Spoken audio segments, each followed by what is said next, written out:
యేసు ప్రభు వాక్యాల ద్వారా ఏం బోధించాడు ఆయన? తిడితే తిట్టమనా, కొడితే కొట్టమనా, చంపడానికి వస్తే తిరిగి చంపేయండానా?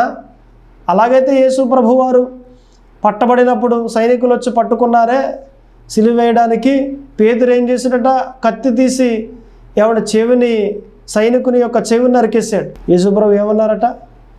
బలా పేతురు మంచి పని చేస్తావు, చెవి కాదు పీకి నరికే అన్నాడా? అనలేదే. అలాగే అయితే యేసు ప్రభు వారు సైకి చేస్తే దూతల సమూహమే వచ్చేస్తుంది.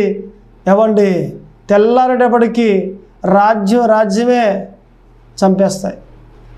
అన్ని దూతలు వచ్చేస్తాయి. కనుసైకి చేస్తే, సిటికేస్తే అంత బలం ఉంది, అంత మహిమ ఉంది.